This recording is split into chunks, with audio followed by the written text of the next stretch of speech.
This is News 25 with Deanna O'Donnell and Unette Gentry. News 25, local news you can count on. News is brought to you by J.K. Nelson Law.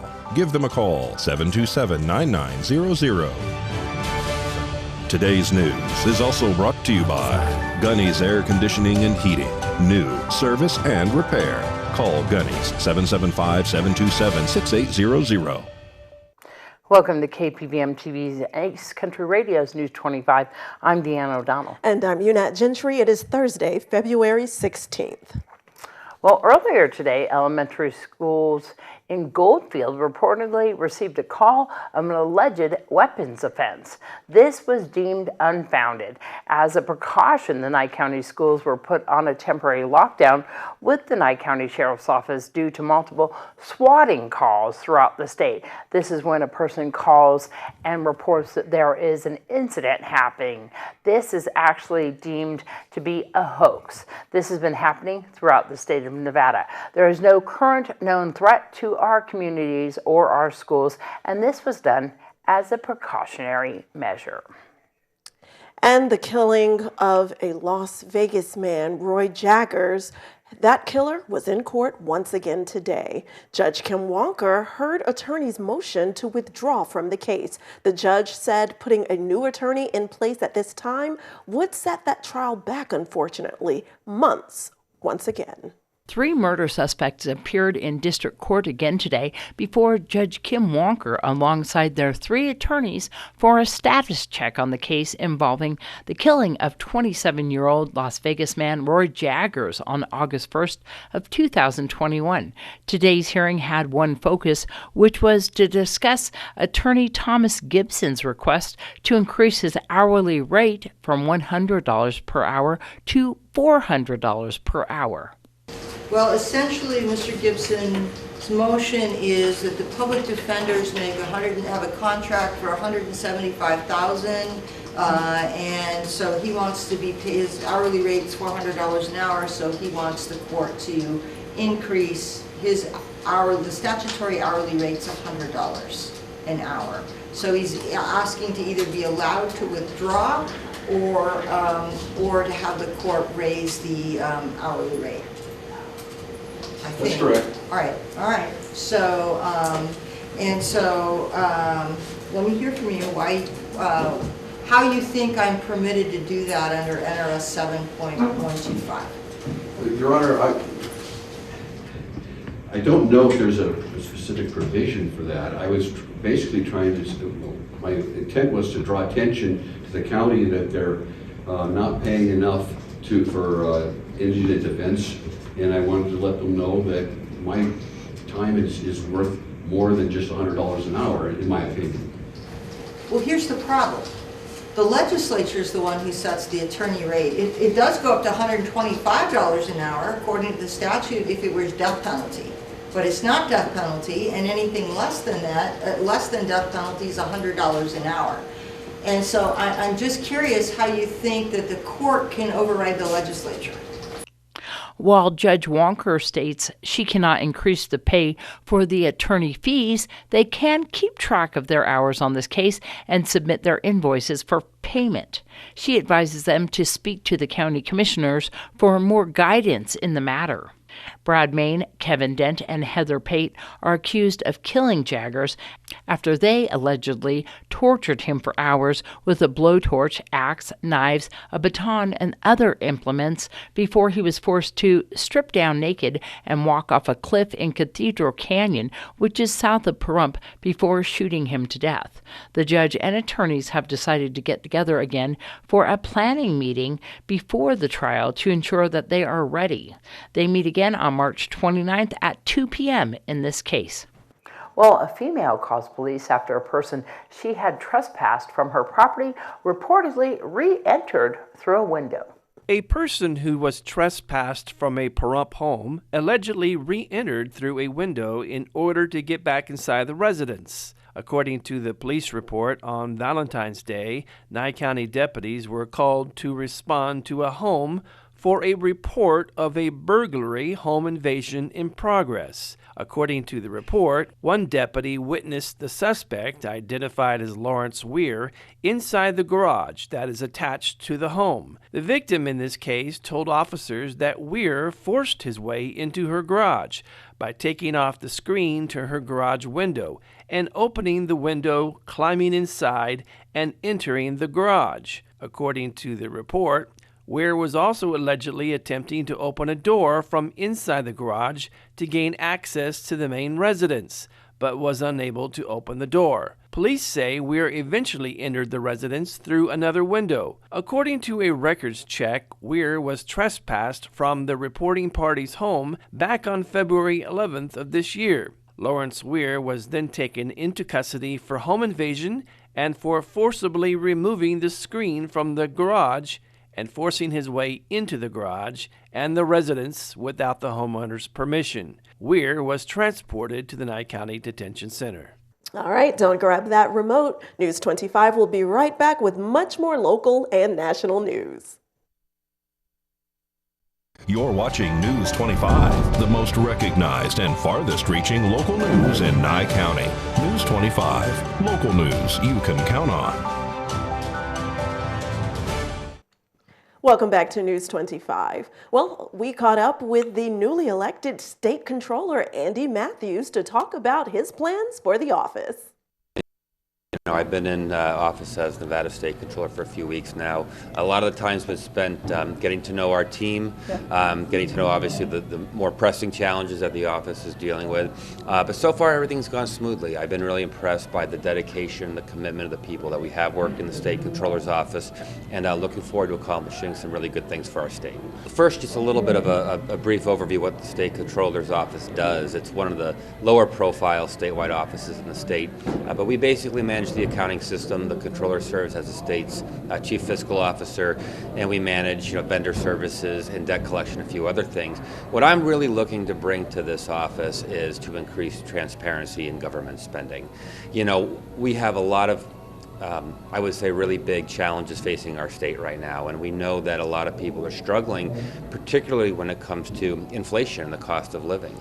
And I think more important now than any other time is that taxpayers in Nevada be able to know that government is spending their taxpayer dollars wisely. And I think Nevada for a long time has really suffered from a lack of transparency. A lot of people really don't know what the state is doing with public funds. And what the controller can do, and I think in a unique way, is to bring more oversight, bring more transparency and accountability to what's happening with state spending. And that's going to be a big priority for me in this office. And I know that the governor in his State of the State address was very clear in the importance of making sure that we're not spending more money than we have.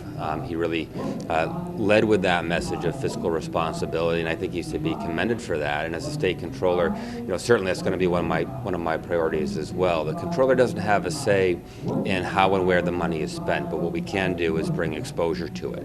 And if there is waste and abuse and fraud within state spending, we can root that out and we can expose it. And I think that's going to be a very valuable contribution to the public debate here in Nevada.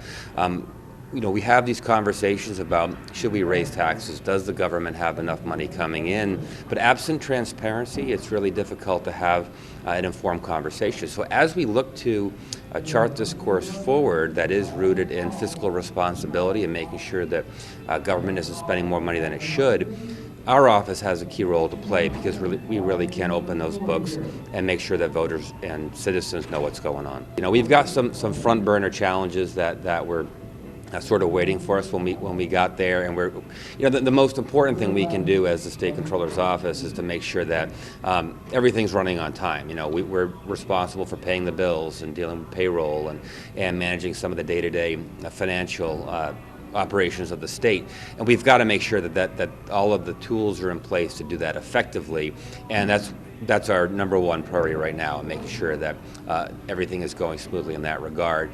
But as time goes on, we will have an opportunity to dig a little bit deeper. One of the things I really want to do is put information on state spending online. You shouldn't have to file a public records request to find out what a state agency is spending. You shouldn't have to call up an elected official and say, how do I get through the maze of bureaucracy to get information on government financing? We ought to proactively, as a state, make that information available.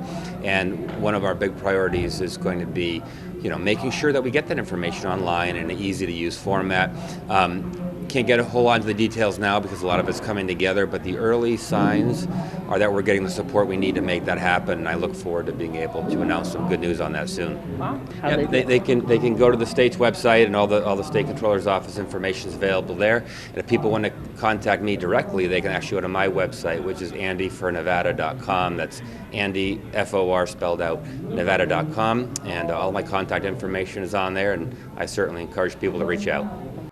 Well, we presented an award, an Act of Kindness award, in the name of Andre Butch Harper to a very deserving entity. We're going to go to Dr. Tom Waters and the Rotary Club. We're always looking for people to do the Act of Kindness award. Now, Rotary has an Act of Kindness award. We do it with cards, and that's beautiful. But the TV station has an Act of Kindness award, and we select people throughout our county, and select people. They can only get the award one time. But to us, it's saying how much we appreciate that person on what they've done. And because of that, I'm going to ask our president-elect to come up, Jeffrey and I, and ask him to come up and just stand right over here. Now, not very often is the president-elect selected before the president. So I'm also going to ask the president to come up and stand beside Jeffrey Dye. And then I'm going to let you know what this says on the plaque. And this is in memory of Andre Butch Harper. Everybody remember? Move over a little this way, she said. Okay, everybody remember Andre Butch Harper. He's from Chicago, by the way. That's why he and I hit it off so well. Butch passed away, but he would travel all over the United States giving out Act of Kindness award plaques. So we've continued the plaque. Deanna decided we can't let this die. So Deanna asked me if I would stand in for Butch and hand out the plaque, which is what I do. She stays behind the camera and smiles and looks beautiful all the time.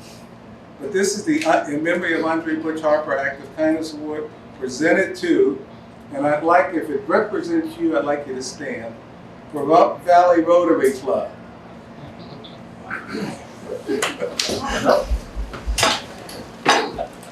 And this is for, not in front of the camera. Oh, yes, of course. This is presented to the Brock Valley Rotary Club for your endless dedication and commitment to strengthen our community with projects like the reading program, scholarships, ramps for the vets and the elderly, support to our teachers and schools, along with your commitment to the four-way test, and so much more. From the citizens of Pahrump, Nevada, no act of kindness is ever wasted. And I want to add one other thing. The only reason that we can continue to hand out plaques is because of the contribution from the Pahrump Valley Rotary Club.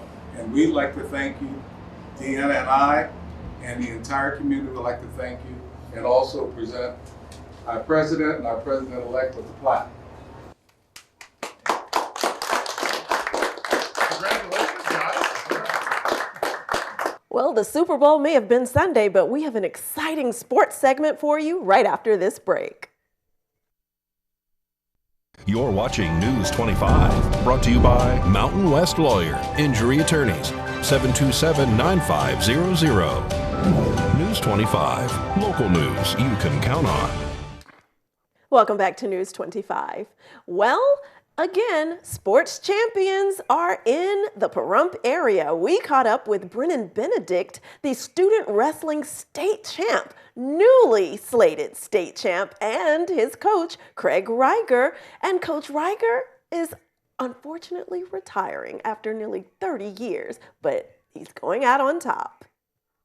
Brennan's been a great multi-sport athlete for Pahrump Valley High School, but I think the best thing about Brennan, besides his being a good athlete and being successful, he's a good student. Brennan had a great season.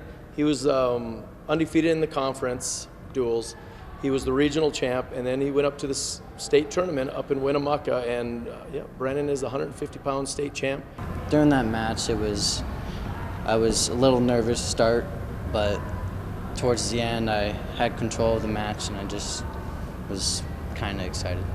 I mean, in the moment, I wasn't really excited as I would have been, but it was fun. It's 29 years, 30 years of Nevada teaching and coaching, and it's 30 years, and at 30 years, that's where they tell me I'm retiring. As far as wrestling, no, just keep working hard. I mean, pain and toughness, pushing yourself. It's training, so it's great. Coach Frank Lopez graduated in '08. He was part of the state championship team. Went to college at Dickinson State, where he became an All-American in wrestling. And then in 2016, Antonio Sandoval was part of that 2015 state championship team. He went to college, wrestled, coached, and they're back in Pahrump. They coached this year, and they're phenomenal. Yeah. And then strength coach, football coach, and wrestling coach Mike Colucci. So I am so excited for those coaches to come in and take over.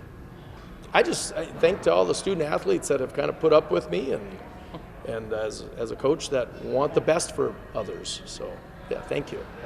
Congratulations once again, and we will definitely miss Coach Reiger. Well, tomorrow is National Caregivers Day. The day recognizes not just caregivers in the health field, but also family caregivers who look after loved ones. As you can imagine, that role is very important, but it also can be challenging. Family caregiving is an incredibly intensive and time-consuming experience. We particularly see this in more complex medical diagnoses, such as dementia, where we see a lot of, unfortunately, negative effects for family caregivers. According to data from a Parade Media and Cleveland Clinic survey, 36% of caregivers suffer from depression and anxiety, which is 114% more than non-caregivers. In addition, 56% of caregivers say it's not realistic for them to take a day off for their emotional and mental health, even though 70% agree they need regular mental and emotional health breaks. Dr. Lucille Carrier, who is a psychologist for Cleveland Clinic, says it's important caregivers get time for themselves, and while it may not always be feasible, there are little things they can do. It could be as little as 5 minutes, or maybe it needs to be a little bit longer. And I think that's some kind of personal reflection on the case of the caregiver to kind of decide what feels like is right for them.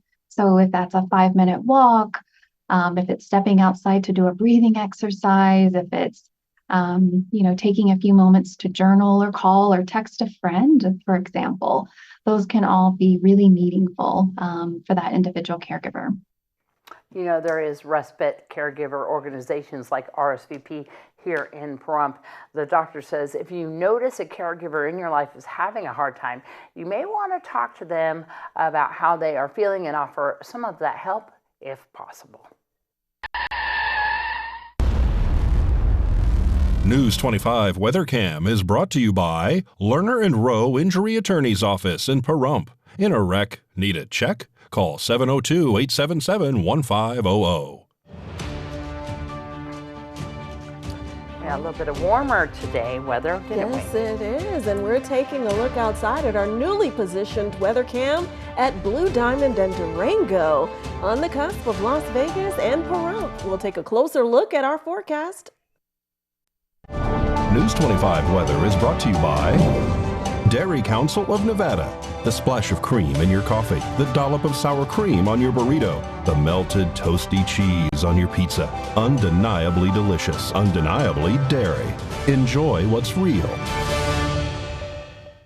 Hi, good evening, Nevada. It's John Kohler from the KPVM Channel 25 Weather Studios and worldwide on the local BTV app, the app you should get because it's really cool. And Fernley, it's 44 degrees, 45 out there in Fallon. Carson City saw just a scant 38. You're the Cool Spot Award winner with Tonopah close behind at 39.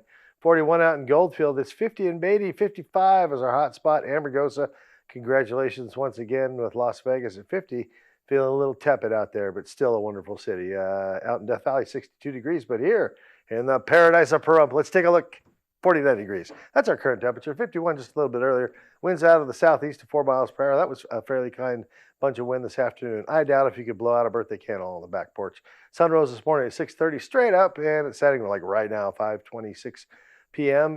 Heading down to low tonight of 30 degrees under cloudy skies. We've got a gorgeous sunset cooking for you, and it'll be there for you after the newscast. Just stick your head out. It's great. As we head on into the week, what do we see? A little bit of cloudy skies tomorrow. Winds kindly out of the west-northwest to 6 miles per hour, and that's, 6 mile per hour winds going to stick with us for a few days as the temperature ramps up to 60 degrees, 66 degrees on Sunday, 66 on Monday. Pretty nice days ahead.